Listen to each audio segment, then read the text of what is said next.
Hey guys, my name is Kai, and with set 8 being released onto the PBE servers today, I just wanted to briefly talk about how to approach a new set. Just to be clear, I'm already assuming you played TFT. This is not a how to play TFT video. That video will be released next week if that's something you're interested in. But anyways, with new sets, new augments, new units, this can all be daunting and difficult to just all take in at once. But by understanding how to actually approach a new set, not only will you find more success from the get-go, you'll actually be able to climb significantly quicker and have an advantage over everybody else. So let's just jump into it. The first thing we can do when we're approaching a new set is to simply just play it before the vast majority of everybody else. In other words, PBE. But what exactly is PBE and how do we access it, right? Well, PBE stands for Public Beta Environment. It's basically a small server for those who have accounts in good standings, who are able to playtest large changes that can affect the game, such as new sets in TFT. In order to access PBE, you need two things. One, you need an account that is at least honor level 3 or above, and two, has no ongoing bans. Then all you have to do is go to Riot's official page and you can just sign up. I'll leave the link in the description below. So why is playing on PBE so important? Well, obviously you get to play before everybody else. But two, the climb at the beginning of every single set, it's all about a race for information. By having early access to the units, to the traits, and seeing how everything kind of plays out before it goes onto the live servers, you'll have a significant advantage over unit familiarity compared to those who didn't play on the PBE. It's almost as if you were given 2 extra weeks to prepare for a really hard exam versus everybody else who got absolutely zero prep time. That's how large an advantage playing on the PBE actually is. Now, even if you don't want to play on the PBE, or that's something that doesn't really interest you, the next steps will still apply to you, but obviously they would only apply to you once the set is live on the live servers. But the second thing we can do when we're approaching a new set is to just simply get our feet wet. Find a trait or unit that looks interesting to you and just fucking play it. Get games under your belt and try to identify the identity of these units and traits. Is this unit that I found a good reroll unit? Could I reroll it into a 3-star and could it carry my board? Or is this trait that I found a really good eco option for the early game if I try to lose streak? It's important to identify identity. Number 3, and this is my own personal opinion that isn't as obvious, but I think you should definitely try to play the vertical comps first before trying to play the meta comps. So here's the thing. Normally, the few days right before the set's about to hit the live servers, the PBE will experience really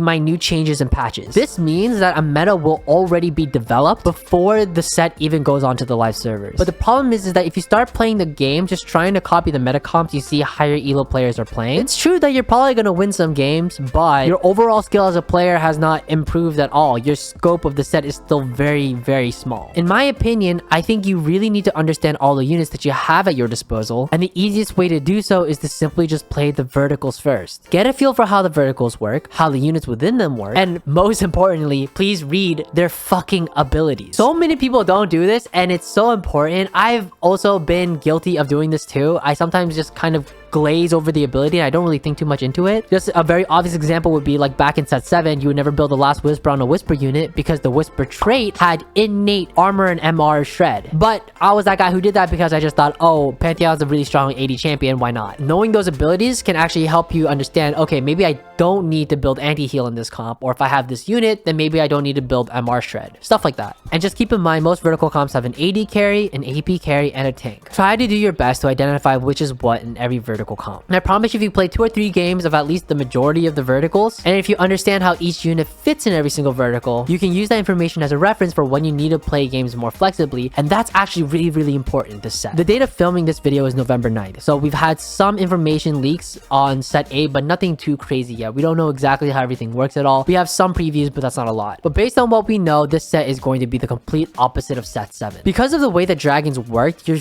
kind of forced to play a very strict and rigid playstyle. One of the biggest things that people were talking about in this set was you really should not pivot very often this set because you'll be punished pretty hard for how expensive a pivot costs. You couldn't really play flexibly. But based off the learnings articles and the stuff that's been dropped and a lot of the talk that's been in the community over the, the past 3 months, it seems that this next set is really going to reward players who can play very flexibly. So I genuinely think that building up that unit familiarity is going to really help, especially as you're climbing the higher elos. With set 7 rewarding those who could really just play a single comp, set 8 is all going to be about you hit these units, how can you take that into your board? And now finally, the last thing that we can do when approaching a new set is to draw inspiration from the pros and very high elo players. Most higher elo players, especially the pros, will play a lot of in-house lobbies during the PBE. This is because the PBE doesn't have a rank system because the population is so small, so you're stuck playing in lobbies of all skill levels. In order to counter this problem and to stress test comps, higher elo players will mostly play in-houses against each other throughout the PBE. These in-houses are almost always streamed on somebody's Twitch channel, so it's pretty easy to find. These in-houses are easily some of the best sources for trying to find new meta comps when it comes to the new set. So here's the thing, after solidifying your understanding of all the verticals and all of the units, it's good to watch how the pros and how all these higher elo players are trying to play and flex around the vertical. Are they trying to play flexibly around the vertical, or are they playing very rigidly around it? Which units do they find really strong, and how are they optimizing them with what items? What's their thought process behind all of their comps? And I know that there's going to be a bunch of high elo players who are playing in the PBE, myself included. I mean, I'm not super high elo, but you know, I'm up there. But just to help point you guys in the right direction, and obviously I don't want to just plug my own Twitch, but I mean, it's down there if you want to see it. But Dishsoap and Raditz are the two that I highly recommend watching at the very beginning of a set. The reason why I say that is this. Yes, the beginning of a set is all about a race for information, but it's also a very strong test of your fundamentals. Now, I don't know too much about the pro scene, but at least I know for set 7, Raditz was one of the highest ranked players right when the set dropped. And then there's Dishsoap, who is consistently within the top 10 of NA throughout the entirety of a set. But just for some other options, if you want to listen to Blackpink, if you're a huge,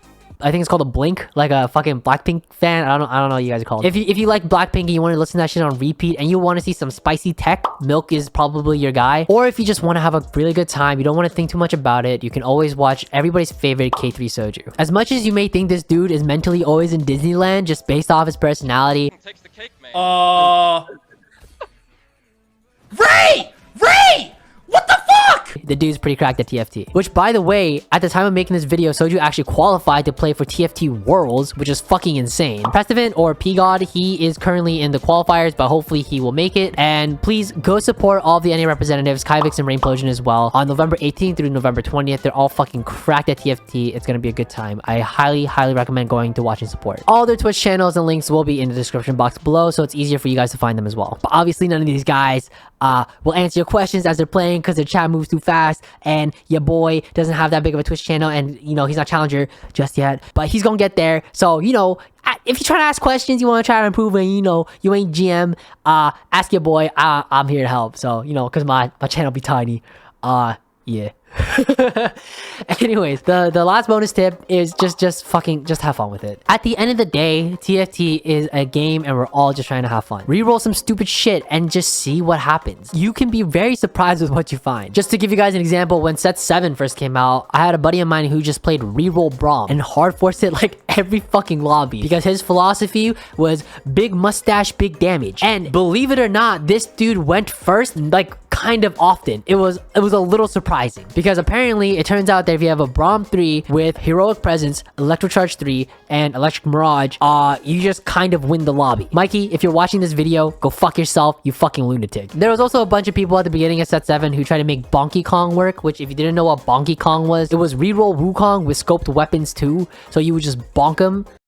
And it never worked. And even though it didn't work, and it never did throughout the entirety of the set, which is kind of a crying TBH, there was always hope for Bonky Kong to work just because that shit was funny to say. Thank you guys for making it to the end of the video. Obviously, please like, comment, subscribe. You know the fucking drill if you found this shit helpful. Follow my Twitch if you want to come chill, hang out, ask questions. You know, your boy, tiny ass Twitch channel, tiny ass streamer, but he's there for you, you know, so links in the description. I'll be streaming significantly more often starting set 8, and we're pushing a shitload of content in set 8, so I hope you guys are excited for that. Set 7 was all about experimenting. Set 8 is all about pushing the content and min-maxing whatever the fuck worked out for us, and these videos are working out for us, so yeah.